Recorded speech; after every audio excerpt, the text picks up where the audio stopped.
Hello बच्चों, आज आपके जो फर्स्ट आपका चैप्टर है उसमें कुछ एग्जांपल्स आपकी प्रॉब्लम के रूप में थे, उनको आज ख़त्म करते हैं और फिर नेक्स्ट वीडियो में मैं आपको एक पेपर सेंड करने वाला हूं। उस पेपर को आपको सॉल्व करना है और सॉल्व करके अपने व्हाट्सएप ग्रुप पर मुझे भेजना है। तो आपकी जो प्रॉब्लम्स शेष रह गई थी उन प्रॉब्लम्स को एक एक करके डिस्कस करते हैं। एक्सरसाइज आपका एग्जाम्पल नंबर जो 13 था उसको तो मैंने आपको करा दिया था। उसके बाद की जो प्रॉब्लम्स है 3-4 प्रॉब्लम्स वो आज के वीडियो में मैं आपको बताने वाला हूँ। तो आपको ध्यान से देखना है और उन एग्जाम्पल्स में अगर फिर भी आपको कोई समस्या आती है तो आप मुझे अपने व्हाट्सएप ग्रुप के कमेंट बॉक्स में आप इनको लिख सकते हो। तो एग्जाम्पल नंबर जो आपका 14 है, एग्जाम्पल नंबर 14 आपका ये कहता है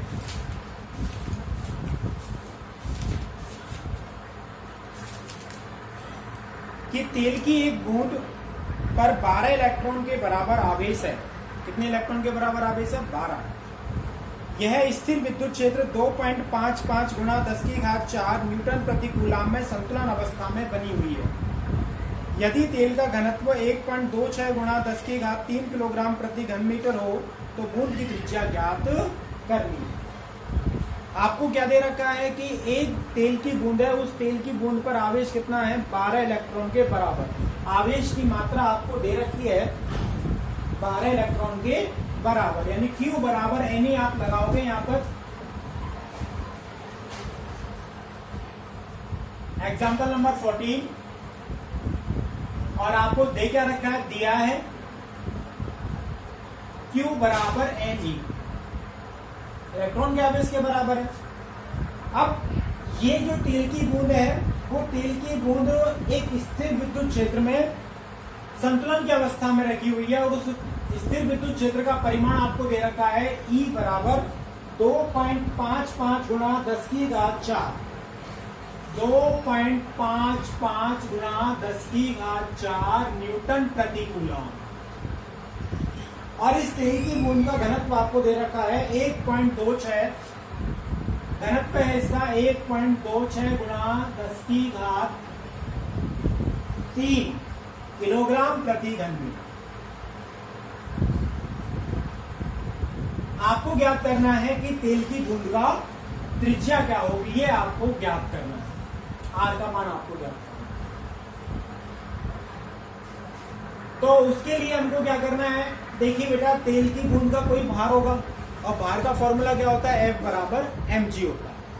अब इस भार को संतुलन कौन कर रहा है? ये बूंद जो है वो स्थिर विद्युत क्षेत्र में संतुलन की अवस्था में रखी हुई है। क्योंकि बूंद आवेशित है तो उस पर क्या लग रहा होगा? एक विद्युत बल लग रहा होगा। तो विद्युत बल किसके बराबर होगा? भार बल के बराबर होगा। तो यहाँ पर हम फॉर्मूला लगाने वाले हैं F बराबर, आपको पता है विद्युत बल का फॉर्मूला होता है QE, और ये विद्युत बल किससे संतुलित हो रहा है? भार से। तो भार का फॉर्मूला क्या होता है? F बराबर mg। तो यहां पर हम क्या लिखेंगे? mg बराबर QE। अब चूंकि आपको तेल की बूंद का द्रव्यमान नहीं दे रखा तो द्रव्यमान, घनत्व और आयतन में एक संबंध होता है। तेल की बूंद जो है वो तेल की बूंद आपकी कैसी है? गोल है। तो गोल का क्या होता है? गोल का जो आयतन है वो हम आयतन जानते हैं और उस आयतन से हम त्रिज्या निकाल सकते हैं। तो त्रिज्या कैसे निकालेंगे वो जरा देखिए। m को मैं रिप्लेस कर सकता हूं। m को कैसे रिप्लेस करेंगे हम? द्रव्यमान बराबर लिख सकते हैं हम घनत्व इंटू आयतन। तो घनत्व आपका कितना दे रखा है? ρ है। और आयतन क्या होगा? इसको लिख सकता हूं 4/3 पाई r3। आयतन इंटू घनत्व, और g पहले से लग रहा है तो g बराबर q की जगह अपने को क्या रखना है? ne, और e मेरे पास है ये। अपने को क्या मांग रहा है? वो आपसे चाह रहा है कि r निकालना है, आपको त्रिज्या निकालना है। तो सबसे पहले r3 बराबर क्या होगा? r3 बराबर ne, 3 चला जाएगा और यहां पर आएगा 4 पाई ρg। सबसे पहले इनको कैलकुलेट करते हैं फिर घनमूल ले लेंगे। तो r3 बराबर 3, n का मान है 12 और E का मान होता है 1.6 गुणा 10⁻⁻⁻⁹ ई का मान आपको दे रखा है 2.55 गुणा 10 की घात 4 बटे 4, पाई का मान 3.14 गुणा रो का मान दे रखा है आपको 1.26 गुणा 10 की घात 3 इंटू जी का मान आप लिख सकते हो 9.8। अब इसको मेरे को क्या करना है, कैलकुलेट करना है। तो 12 कैंसिल हो जाएगा 4 से 3 बार, और भी कोई राशि कैंसिल हो सकती है क्या? नहीं हो रही है तो कोई बात नहीं। हमने लिखा RQ बराबर 9, 3 गुणा 3 9, और 1.6 गुणा 2.55 से करेंगे तो 16 पंजे 80, तो 16 पंजे 80 और 8 88, और 16 दूना 32 और 8 40। तो ये आपके पास आ गया 4.080 गुणा 10 की घात की बात करते हो तो 10 की घात 3 ऊपर जाएगी तो यहाँ पर ये 4 से घट जाएगी, तो यहाँ पर बचा 10, प्लस का 1 है पावर उस पर, और माइनस का 19, तो ये हो गया आपका माइनस का 18। नीचे की बात करते हैं तो यहाँ पर 3.14 गुणा 1.26 गुणा 9.8, ये आपके पास बचा है। और अगर आप इसको कैलकुलेट करेंगे तो कैलकुलेट करने पर आपको जो वैल्यू मिलेगी RQ बराबर आपको लगभग मिलेगा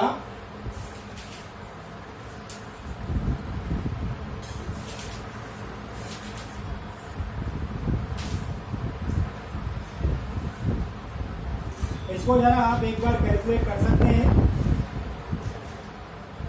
कैलकुलेट करने के लिए आपको गुणा करना पड़ेगा। तो ऊपर अगर हम गुणा करें तो 0, इसको मैं ऊपर लिख देता हूं, RQ बराबर गुणा कराइए 9 का 4.080 से, तो 0 9 8 72 और 9 चौका 36 गुणा 10 की घात माइनस 18 बटे 3.14 गुणा 1.26 करना है, फिर उसका गुणा 9.8 से करना है। तो इनको एक बार अलग करके देख लीजिए। तो 3.14 का गुणा 1.26 से आप कराओगे तो 6 चौका 24, 6 और 2 8, 6 तिया 18, और फिर आपके पास आ जाएगा। तो इसका गुणा करा रहा हूं मैं,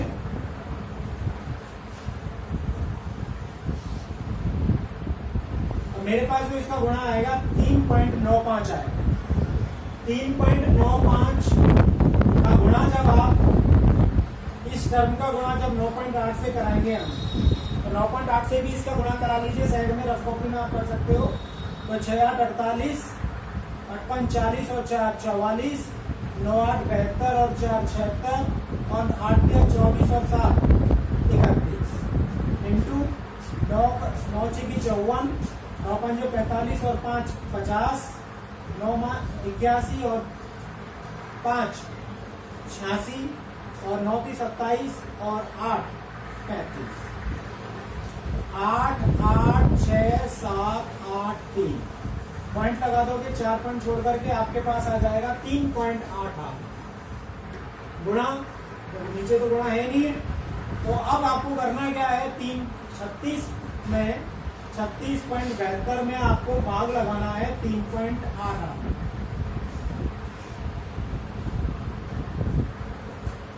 तो 3.88 का भाग लगाएंगे तो इसको कैसे कैलकुलेट कर सकते हैं, पॉइंट से तो आप पॉइंट हटा दीजिए, और 3672 में आपको भाग लगाना है 388 का। तो कितनी बार जा सकता है ये आपका जाएगा लगभग 9 बार। तो आपने 9 लिखा यहाँ, तो 9 3 27 और 9 8 72, 9 8 72 और 7 79, 9 3 27 और 7 36। ये थोड़ा सा ऊपर जा रहा है इससे, 9 8 72 आसिफ 7, 9 8 72 और 7 79, 9 3 27 और 7 27 और 7 आपके कितने होते हैं बेटा, 33 34 होते। तो आप 9 बार गया, यहाँ पर कितना बचा 0, 17 में से 9 गए तो आपके बचे 8, और 5 में से 4 गया तो बचा 1, 0 ये लगभग अब जाएगा 5 बार, तो मैं केवल यहीं पर ही छोड़ रहा हूँ इसको। तो 9.5 आपके पास आ गया। आर क्यू बराबर 9.5 गुणा 10 की घात माइनस 18। अब आपको क्या लेना है, यहाँ पर घनमूल लेना है। तो घनमूल कैसे लेंगे, 9.5 गुणा 10 की घात माइनस 18 की घात कितना लिखेंगे यहाँ पर 1/3। तो 10 की घात माइनस 18 का तो घनमूल निकल जाएगा 10 की घात माइनस 6। आर बराबर 9, तो इसको आपने लिख लिया 10 की घात माइनस 6। अब 9.5 का घनमूल निकालना, ये लगभग आपका आएगा 9.8 के आसपास। लगभग इतना आना चाहिए, ये मेरे हिसाब से 9.8 के आसपास इसका आंसर आना चाहिए। एक बार चेक कर लेते हैं आपकी इसमें क्वेश्चंस में आंसर क्या दे रखा है।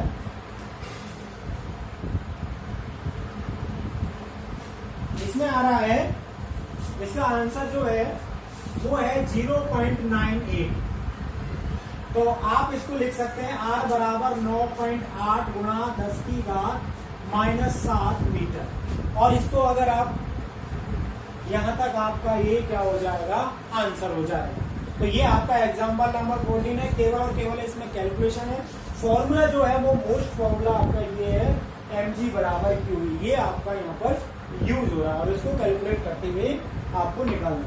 कुछ ऐसा ही क्वेश्चन आपका अभी जो एग्जाम हुआ था राजस्थान बोर्ड का 2020 का, उसमें ऐसा क्वेश्चन पूछा गया था। कई बच्चे इस क्वेश्चन, तो आपको याद रखना है इन क्वेश्चन की आपको क्या करनी है, बार बार इनको प्रैक्टिस में लेकर आना है और फिर इनको कैलकुलेट करना है, इनको सॉल्व करना है। तो अब नेक्स्ट, तो आपका जो नेक्स्ट आपका एग्जाम्पल है, एग्जाम्पल नंबर 15। वो एग्जाम्पल ये कह रहा है, ध्यान से सुनना बेटा, बड़ा अच्छा एग्जाम्पल है और इम्पोर्टेंट एग्जाम्पल है आपका ये। एग्जाम्पल ये कह रहा है कि कोई इलेक्ट्रॉन 2 गुणा 10 की घात 4 न्यूटन प्रति कूलाम परिमाण के एक समान विद्युत क्षेत्र में 1.5 सेंटीमीटर दूरी तक गिरता है। विद्युत क्षेत्र में कितनी दूरी तय कर रहा है, 1.5 सेंटीमीटर विद्युत क्षेत्र का परिमाण आपको दे रखा है। और कौन गिरता है, इलेक्ट्रॉन। तो इलेक्ट्रॉन पर आवेश जानते हो कितना होता है, इलेक्ट्रॉन पर आवेश 1.6 गुणा 10 की घात माइनस 19 कूलाम होता है। ठीक है, फिर ये कह रहा है क्षेत्र का परिमाण समान रखते हुए इसकी दिशा उत्क्रमित कर दी जाती है, मतलब उल्टी कर दी जाती है। तथा अब कोई प्रोटॉन इस क्षेत्र में उतनी ही दूरी तक गिरता है, जितनी दूरी तक इलेक्ट्रॉन गिरा था उतनी ही दूरी तक क्या गिरता है, प्रोटॉन भी गिरता है। दोनों प्रकरणों में गिरने में लगे समय की गणना कीजिए। इस परिस्थिति की गुरुत्व के अधीन मुक्त पतन से तुलना कीजिए। आपको मुक्त पतन कितना होता है, जी का मान होता है उसमें 9.8 मीटर प्रति सेकंड स्क्वायर। तो आपको जो आप समय निकालोगे उस समय के साथ आपके पास जो त्वरण मिलेंगे उससे आपको क्या करना है, मुक्त रूप से गिरने वाले जो समय निकलेगा, या फिर हम कहेंगे जो आपके पास जो टाइम निकल रहा है उस टाइम का आपको क्या करना है, उसकी कंपैरिजन करनी है कि इलेक्ट्रॉन और प्रोटॉन जब गिरेंगे तो उनका त्वरण ज़्यादा होगा, या अगर उनको मुक्त रूप से आप गिराओगे तो उनका जो गुरुत्व के अधीन मुक्त पतन होगा वो ज़्यादा होगा। आपको ये कंपैरिजन करके बताना है। तो यहाँ पर सबसे पहले 2 परिस्थितियाँ दे रखी हैं, एक तो इलेक्ट्रॉन गिरेगा और एक बार गिरेगा कौन, प्रोटॉन। तो ध्यान से देखना है क्या है।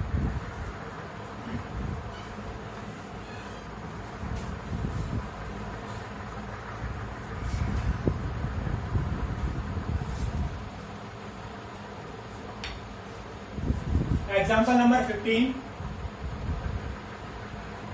देखिए, आपको केस फर्स्ट क्या कह रहा है, इसमें इलेक्ट्रॉन गिरता है। पहले कौन गिरेगा, इलेक्ट्रॉन। किसमें गिरेगा, विद्युत क्षेत्र में गिरेगा। तो ये कोई आपका विद्युत क्षेत्र, माइनस माइनस माइनस माइनस, और ये होगा आपका प्लस प्लस। ठीक है, दिशा प्लस से माइनस की ओर होती है। अब ये कोई इलेक्ट्रॉन है, ये गिर रहा है विद्युत क्षेत्र में। कितनी दूरी तक गिरता है, 1.5 सेंटीमीटर दूरी तक गिरता है।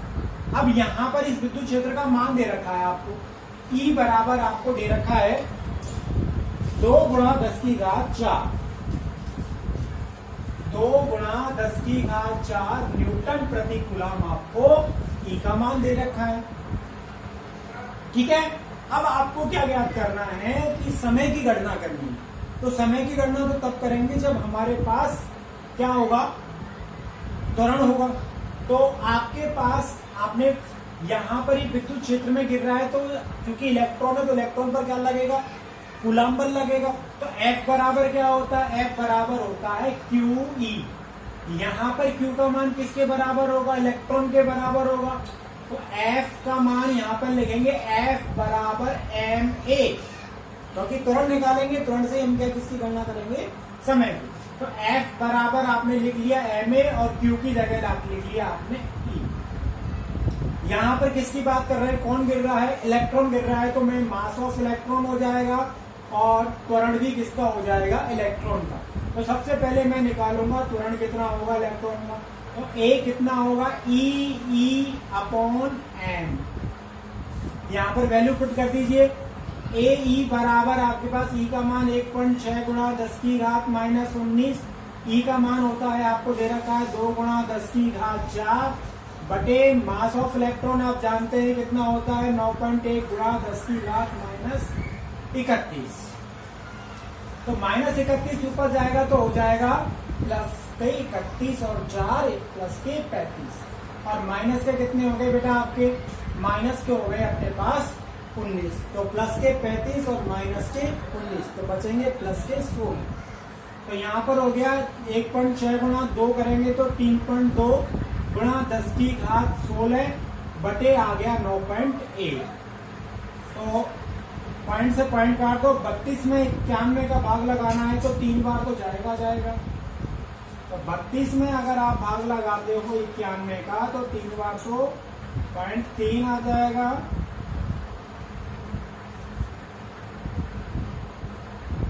तो 9 की 27, 273, 7 और 11 में से 7 गए तो 4। ये कितनी बार जाएगा, फिर 5 बार। तो मैं लिख देता हूँ 0.35 गुणा 10 की घात 16 या फिर 3.5 गुणा 10 की घात 15 मीटर प्रति सेकेंड स्क्वायर। ये आपके पास इलेक्ट्रॉन का त्वरण आ गया। अब हमको क्या ज्ञात करना है कि इलेक्ट्रॉन को 1.5 सेंटीमीटर दूरी तक गिरने में कितना समय लगेगा। तो आपको दे रखा है H बराबर है आपके पास 1.5 सेंटीमीटर, मतलब 1.5 गुणा 10 की घात माइनस 2 मीटर। तो इलेक्ट्रॉन को गिरने में लगा समय, इलेक्ट्रॉन को गिरने में लगा समय। तो समय कैसे निकालेंगे, आपके पास गति के जो समीकरण है आपके पास, द्वितीय समीकरण होता है S बराबर UT प्लस 1/2 AT स्क्वायर। तो यहां से आप T निकाल सकते हो क्योंकि ये प्रारंभ में स्थिर अवस्था में था और फिर ये 1.5 सेंटीमीटर दूर तक गिरता है। तो यहाँ पर प्रारंभिक वेग U कितना हो जाएगा, 0। तो T बराबर आपके पास निकलेगा √2H अपॉन A। तो यहाँ पर ये फॉर्मूला लगाएंगे, T बराबर √2H अपॉन A। तो बराबर 2 गुणा H का मान 1.5 गुणा 10 की घात माइनस 2 बटे E का मान आपको दे रखा है 3.5 गुणा 10 की घात 15 ऊपर जाएगा तो कितना हो जाएगा बेटा, माइनस का 15 प्लस माइनस के 2, माइनस के क्या हो गए 17। तो यहाँ पर आपके पास 3 गुणा 10 की घात 17 बटे आपके पास आ गया 35, अंडर रूट में लगा दिया आपने। अब इसको मैं क्या लिख सकता हूं, आप इसको लिख सकते हैं 30 गुणा 10 की घात 16। तो ये कट जाएगा किससे, 5 से। तो 6 बटे आपके पास क्या आ गया, 7 गुणा 10 की घात 16। 6 में 7 का भाग लगाएंगे तो आपके पास जो वैल्यू आएगी वो आएगी 0.85 गुणा 10 की घात 16। आप इसको 85 गुणा 10 की घात 16, इसको 85 गुणा 10 की घात 14 भी आप इसको लिख सकते हैं। तो 10 की घात 14 का अंडर रूट कितना हो जाएगा, 10 की घात 7, और 85 का अंडर रूट निकालेंगे तो 9.1 या 9.2 आप इसको लिख सकते हैं। तो मैंने इसको लिख लिया है 9.2 गुणा 10 की घात 7। ये आपके पास इसमें आएगा सेकंड में आएगा। ये तो हो गया आपका इलेक्ट्रॉन का जो गिरने का जो समय है। यहाँ पर ये चिन्ह कैसा आएगा बेटा, माइनस का आएगा। इसको द्वारा गलती हो गई, इसको कैलकुलेट कर लेते हैं। क्योंकि माइनस के 17 हो जाते हैं तो 3 गुणा 10 की घात माइनस 17, इसको मैं लिखूंगा 30 गुणा 10 की घात माइनस 18 हो जाएगा। और 0.85 गुणा 10 की घात माइनस 18। और यहाँ पर अगर मैं इसको लिखता हूँ 85 गुणा 10 की घात 30 लिखना पड़ेगा, तो यहाँ पर आपके पास हो जाएगा 9.2 गुणा 10 की घात माइनस 10 सेकंड। ये आपके पास फाइनल हो गया। इसके बाद अगर आप क्या कह रहे हो कि विद्युत क्षेत्र की दिशा उत्क्रमित कर दी जाती है, उल्टी कर दी जाती है, तो यहाँ पर जो दूसरा केस बन रहा है आपका केस सेकंड क्या कह रहा है कि विद्युत क्षेत्र की दिशा को क्या कर दिया जाता है, उत्क्रमित कर दिया जाता है, मतलब उल्टा कर दिया जाता है। तो पहले यहाँ पर माइनस था तो इसकी जगह क्या हो जाएगा, प्लस हो जाएगा, और प्लस की जगह क्या हो जाएगा, माइनस। विद्युत क्षेत्र की दिशा किधर से किधर की तरफ होती है, प्लस से माइनस की ओर होती है। अब यहाँ पर इलेक्ट्रॉन है एक, इलेक्ट्रॉन की जगह कौन रख दिया उन्होंने, प्रोटॉन रख दिया। तो ये प्रोटॉन अब क्या कर रहा है, इसमें नीचे की ओर उतनी ही दूरी तक, मतलब h बराबर 1.5 सेंटीमीटर दूरी तक गिरता है। तो जो कॉन्सेप्ट आपने यहाँ पर लगाया वही कॉन्सेप्ट आपको यहाँ पर भी लगाना है। तो F बराबर क्या लगेगा, QE। प्रोटॉन का आवेश कितना होता है, E के बराबर 1.6 गुणा 10 की घात माइनस 19 गुना। F की जगह लिखेंगे हम MP, AP बराबर EE। तो AP चाहिए अपने को, तो AP बराबर EE अपॉन MP। AP बराबर E का मान 1.6 गुणा 10 की घात माइनस 19। E का मान लिखा है अब 2 गुणा 10 की घात 4 बटे मास ऑफ प्रोटॉन कितना होता है, 1.67 गुणा 10 की घात माइनस 27। यहाँ देखिए मैं इसको केवल और केवल एग्जैक्ट आंसर नहीं, अप्रॉक्स आंसर लिख रहा हूँ। 1.6 लिखा हुआ, यहाँ 1.67 लिखा हुआ। तो ये लगभग कैंसिल हो रहा है।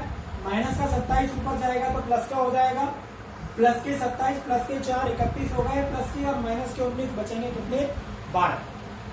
तो ऊपर हो गया यहाँ पर 2.1 लिख सकते हो, 2.1 गुणा 10 की घात 12 मीटर प्रति सेकंड। आप निकाल सकते हो प्रोटॉन को गिरने में लगा समय निकालना है। समय के लिए अभी आपने ये फॉर्मूला लगाया, तो T बराबर आपके पास √2H अपॉन AP आ जाएगा। आप वैल्यू पुट कर सकते हो और वैल्यू पुट करके आप इसका आंसर भी निकाल सकते हो। तो 2 इंटू H का मान 1.5 गुणा 10 की घात माइनस 2 बटे AP का मान है 2.1 गुणा 10 की घात 12।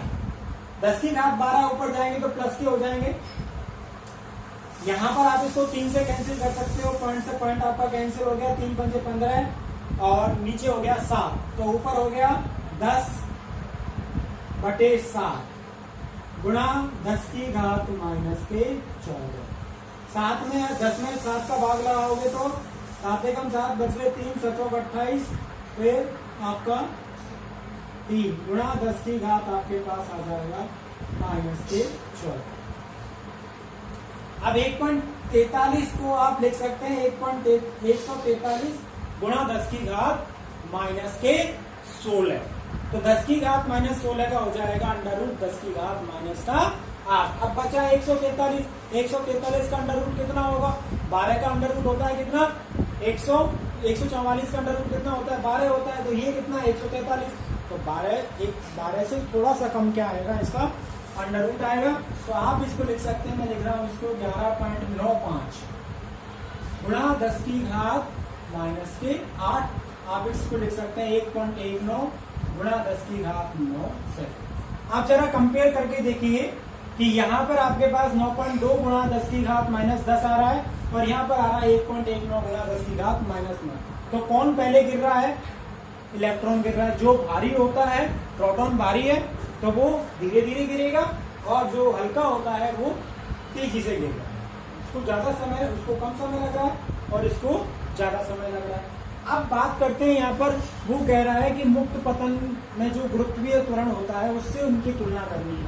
तो यहाँ पर देखिए बेटा, इलेक्ट्रॉन का त्वरण कितना आया 10 की घात 15 में आया है और प्रोटॉन का त्वरण आया 10 की घात 12 में, जबकि जी का मान कितना होता है 9.8। तो 9.8 जो है वो इलेक्ट्रॉन और प्रोटॉन के त्वरण की तुलना में कैसा है, नगण्य है। तो जो हल्के कण होते हैं उनका विद्युत क्षेत्र में आवेशित कणों का जो त्वरण होता है वो मुक्त पतन में कोई वस्तु होती है उसके गुरुत्वीय त्वरण से बहुत बहुत बहुत ज्यादा होता है। तो ये आपका एग्जाम्पल नंबर 15 है। बाकी के जो एग्जाम्पल्स हैं वो एग्जाम्पल्स सरल हैं, तो उनको आप स्वयं कर सकते हो। इसमें एक प्रॉब्लम और बताई थी एक बच्चे ने, वो है एग्जाम्पल नंबर 17 एक एग्जाम्पल है, उसको मैं आपको बता रहा हूँ। बाकी के इसके छोटे छोटे से एग्जाम्पल्स हैं जिनको आप स्वयं कर सकते हो। तो अगला जो क्वेश्चन आ रहा है वो है एग्जाम्पल नंबर 17।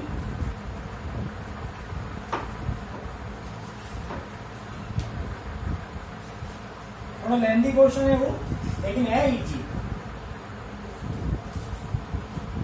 देखिए जरा क्या कह रहा है, ध्यान से सुनना है आपको। 17वां एग्जाम्पल आपको कह रहा है कि एक आयताकार निर्देशांक पद्धति में दो बिंदु धन आवेश प्रत्येक 10 की घात -8 कूलाम क्रमशः बिंदु x बराबर 0.1 मीटर, y बराबर 0 तथा x बराबर -0.1 मीटर, y बराबर 0 पर स्थित है। निम्नांकित बिंदुओं पर क्षेत्र का परिमाण एवं दिशा आपको ज्ञात करनी है। आपको इसमें 3 क्वेश्चन दे रखे हैं। पहला दे रखा है मूल बिंदु पर, दूसरा दे रखा है x बराबर 0.2 मीटर, y बराबर 0 पर, और तीसरा दे रखा है x बराबर 0, y बराबर 0.1 मीटर। तो देखिए बेटा एक एक करके समझिए। आपके पास दो आवेश हैं Q1 और Q2, दोनों का मान आपको समान दे रखा है 10 की घात -8 कूलम। पहली बात ये किसमें रखे हुए हैं, आयताकार निर्देशांक पद्धति, मतलब जिसमें x y आते हैं। तो कहां पर रखे हुए इनकी पोजीशन आपको बता रखी है कि ये रखे हुए हैं, निर्देशांक पद्धति हो गई ये +x, ये -x, ये आपका +y और ये हो गया आपका -y, ये हो गया मूल बिंदु। कहां पर रखे हुए हैं, पहला जो आवेश रखा हुआ है वो आवेश रखा हुआ है आपका 0.1 मीटर और y बराबर 0। तो ये जो पॉइंट होगा, पहला जो आवेश होगा वो इस जगह पर 0.1, 0 पहला आवेश रखा हुआ है यहाँ, और दूसरा आवेश रखा हुआ है -0.1, 0 यानी कि -x अक्ष पर, यहाँ -0.1, 0 पर दूसरा आवेश रखा हुआ है। आपको ज्ञात क्या करना है, 3 बिंदुओं पर आपको विद्युत क्षेत्र का परिमाण निकालना है और दिशा निकालना। तो पहला जो पॉइंट है वो देखिए, पहला कह रहा है आपको मूल बिंदु पर। तो चित्र को दोबारा बना लीजिए।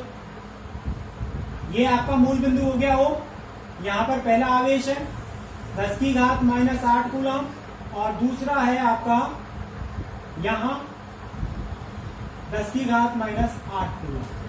कहां पर निकलवा रहा है, इस O पर। तो ये दोनों जो आवेश है वो क्या करेंगे, यहाँ पर क्षेत्र उत्पन्न करेंगे। तो ये जो पहला आवेश है आपका Q1 और ये है आपका, इनको नामकरण कर दो, ये A हो गया और ये हो गया आपका B, ठीक है। तो पहला वाला जो A बिंदु पर आवेश है वो बल लगाएगा, विद्युत क्षेत्र किधर की ओर होगा, बाहर की ओर, इसको डिनोट कर देते हैं E1 वेक्टर। दूसरा वाला जो है वो किधर की तरफ लगाएगा, बाहर की ओर प्लस x अक्ष की ओर। तो ये कितना हो गया आपका E2 वेक्टर। पहले परिमाण निकाल लेते हैं और फिर क्या कर लेते हैं, उनका दिशा निकाल लेंगे। तो सबसे पहले आपका क्या निकालेंगे, E1। फॉर्मूला क्या होता है, KQ²/R²। मूल बिंदु से दूरी कितनी है, मूल बिंदु से दूरी इसकी 0.1 है और इसकी भी कितनी है 0.1। तो निकाल लीजिए KQ/R², ये फॉर्मूला होता है, लगा दीजिए। K का मान 9 गुणा 10 की घात 9, Q का मान 10 की घात -8, R का मान 0.1 का स्क्वायर। तो ऊपर कितना हो गया 90। ठीक है, क्योंकि 9 माइनस 8 करेंगे तो बचेगा 1, 9 गुणा 10 करेंगे तो 90 और 0.1 का स्क्वायर करेंगे तो 0.01। इसका भाग लगाओगे तो आपके पास आ जाएगा 9000। मात्रा क्या होता है? न्यूटन प्रति कूलम। अब निकालना है अपने को E2। अब E2 भी हमको B के कारण है तो E2 का मान दूरी कितनी है? वही 0.1। तो KQ अपॉन R स्क्वायर। तो 9 गुणा 10 की घात 9 गुणा 10 की घात माइनस 8 बटे 0.1 का स्क्वायर। इसको भी कैलकुलेट करेंगे तो आपके पास आएगा। अब अपने को करना क्या है? दिशा निकालने, कुल निकालना, कुल क्षेत्र। कुल क्षेत्र क्या होगा? क्योंकि दोनों की दिशा कैसी है? विपरीत है, इसलिए आप इनको क्या करोगे? घटा दोगे। तो E बराबर क्या हो जाएगा? E1 minus E2। तो 9000 माइनस 9000 बराबर कितना आ गया? 0। ठीक है, यानी कि परिमाण कितना होगा? 0। और जब परिमाण ही 0 है तो दिशा भी कुछ भी नहीं होगी। इसके बाद दूसरा पॉइंट कह रहा है इसका, बैठा रहा हूं मैं इसको यहां पर, समझ में आ गया? ध्यान से देख लो, क्या कर रहे हैं हम? मूल बिंदु पर निकाल रहे हैं, इस बिंदु पर। अब पोजीशन चेंज हो रही है कि हम कहां निकाल रहे हैं। दूसरा पॉइंट जो कह रहा है,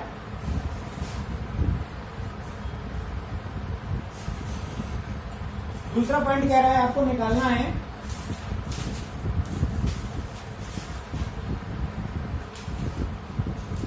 x बराबर 0.2 मीटर और y बराबर 0। x का मान आपको दे रखा है 0.2 मीटर और y बराबर आपको दे रखा है 0। इस बिंदु पर निकालना। तो यहां पर आपके पास ये मूल बिंदु हो गया O। यहां पर पहला आवेश है इस जगह पर A पर 10 की घात माइनस 8 और यहां पर आपके पास 10 की घात माइनस 8 कूलम दूसरा आवेश है B बिंदु। यहां पर आपको निकालना है प्लस के 0.2 मीटर, प्लस वाली इधर आएगा। तो यहां आपके पास बिंदु है P, इस पर निकालना है इन दोनों के कारण। तो पहले आवेश से दूरी कितनी हो गई? 0.1 मीटर, क्योंकि ये वाला जो बिंदु है मूल बिंदु से कितनी दूरी पर है? 0.2 मीटर की दूरी। तो B से कितनी दूरी हो जाएगी? B से देखें तो 0.2 तो यहां तक हो गया और 0.1 यहाँ होगी तो कितना हो गया? 0.3 मीटर हो। किधर है? ये एक्स अक्ष की ओर। ठीक है, अब दोनों आवेश जो है वो दोनों क्षेत्र उत्पन्न करेंगे।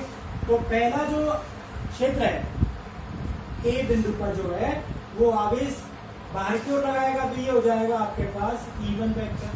और दूसरा जो है वो भी बाहर की ओर लगाएगा तो इधर भी कितना हो जाएगा? E2। E1 और E2 की दिशा कैसी आ रही है? एक ही ओर आ रही है, इसलिए इनका परिमाण जब निकालेंगे तो इनके परिमाण को हम सीधे सीधे क्या कर देंगे? जोड़ देंगे। तो यहां पर आप निकालिए, फॉर्मूला लगाइए। E1 बराबर कोई फॉर्मूला लगाना है KQ अपॉन R स्क्वायर। तो 9 गुणा 10 की घात 9, Q का मान वही 10 की घात माइनस 8, R का मान कितना होगा? पहले के लिए 0.1 का स्क्वायर। अभी इसको कैलकुलेट किया था हमने, तो E1 बराबर आपके पास आया था 9000 न्यूटन प्रति कूलम।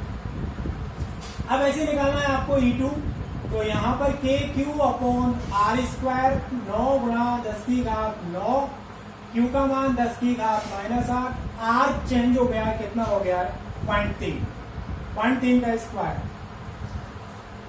ऊपर आ गया 90, नीचे आ गया 0.09। तो इसको कैलकुलेट करेंगे तो आपके पास आएगा 1000 न्यूटन प्रति कूलम। कुल क्षेत्र क्या हो जाएगा? कुल क्षेत्र हमको क्या करना पड़ेगा? जोड़ना पड़ेगा। तो E1 प्लस तो 9000 प्लस 1000 बराबर कितना हो गया? 10,000, मतलब 10 की घात 4 न्यूटन प्रति कूलम। दिशा प्लस एक्स दिशा, क्योंकि तो दोनों किधर की तरफ आ रहे हैं? धनात्मक एक्स अक्ष की दिशा में। तीसरा जो क्वेश्चन कह रहा है, तीसरा बिंदु दे रखा है आपको,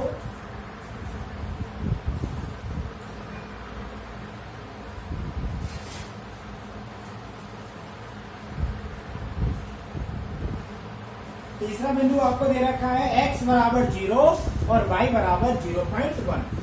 x बराबर 0 और y बराबर आपको दे रखा है 0.1।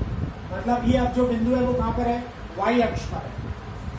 तो यहाँ पर ये दोनों आवेश हो गए, ये B, ये A 10⁻⁻8 कूलम, 10⁻⁻8। यहाँ मूल बिंदु हो गया O, और ये आपकी y अक्ष हो गई। y अक्ष पर कहाँ पर, ये P बिंदु हो गया, कितनी दूरी पर है, 0.1 मीटर दूरी। तो इस P बिंदु पर निकालना है, तो सबसे पहले AP और BP निकालेंगे, जो कि बराबर होगी। तो यहाँ पर इन दोनों को मिला देंगे, AP को और BP को।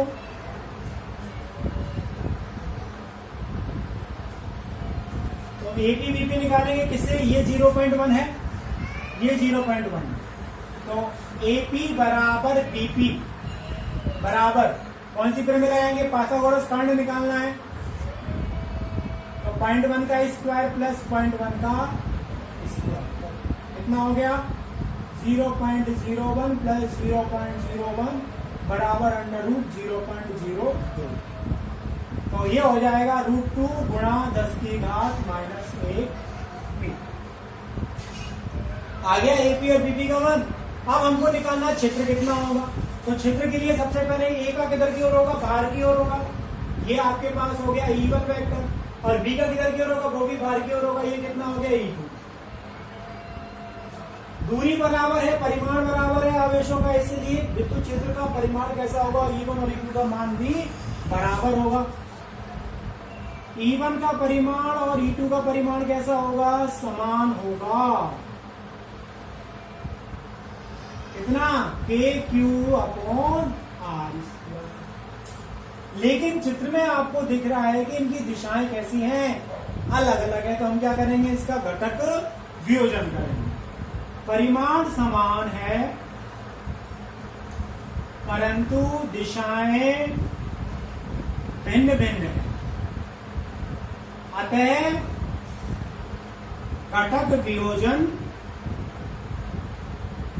करने पर, अब देखिए चित्र में आइए, घटक वियोजन करिए। घटक वियोजन करेंगे, एक्स अक्ष के अनुदिश ये रेखा हो गई और ये वाई अक्ष हो गई।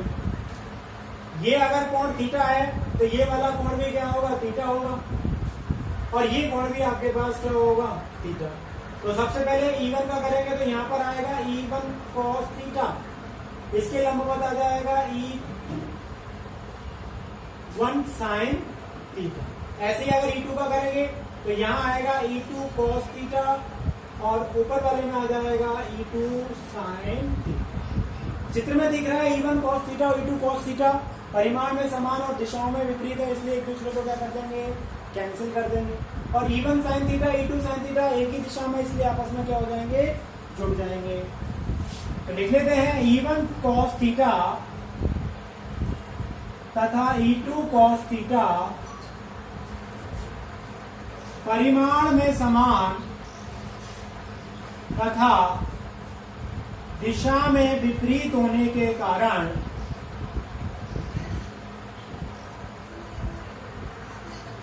एक दूसरे को निरस्त कर देंगे।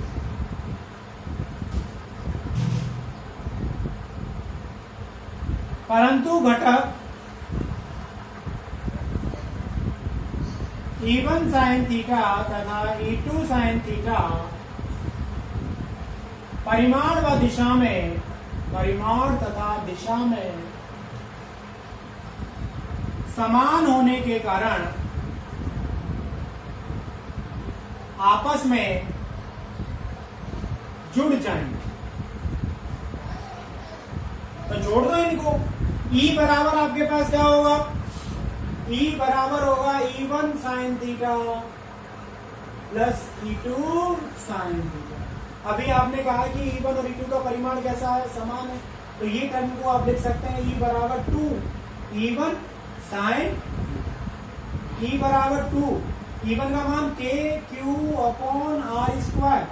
sin E बराबर 2 गुणा K का मान 9 गुणा 10⁻9, Q का मान 10⁻−8, R का मान अभी निकाले हो आप, कितना निकाले हो, AP बराबर BP कितना है, √2 गुणा 10⁻−1 मीटर। तो √2 का स्क्वायर कितना हो गया, 2 गुणा 10⁻−2। तो 2 से 2 आपका क्या हो गया, कैंसिल। ये ऊपर जाएगा तो प्लस का हो जाएगा 10 की घात 11 और माइनस के 8, तो कितना बचा केवल 9 गुणा 10 की घात 3। आपके पास क्या आ जाएगा, साइन थीटा हो जाएगा। तो साइन थीटा का मान कैसे निकाल सकते हैं, साइन थीटा का मान आपके पास क्या आएगा, साइन थीटा क्या होता है, लंब बटे कर्ण। तो लंब का मान कितना है, 1.1। तो यहाँ साइन थीटा लिख रहा हूं, चित्र से साइन थीटा बराबर 0.1 अपॉन √2 इंटू 10 की घात -1। आप इसको लिख सकते हैं 1/√2। तो यहाँ पर 2 से 2 कैंसिल हुआ, ये आ गया आपके पास E बराबर 9 गुणा 10 की घात 3 इंटू 1/√2 लिख सकते हो, या √2 का सीधा सीधा आप क्या कर सकते हो, न्यूटन प्रति कूलम।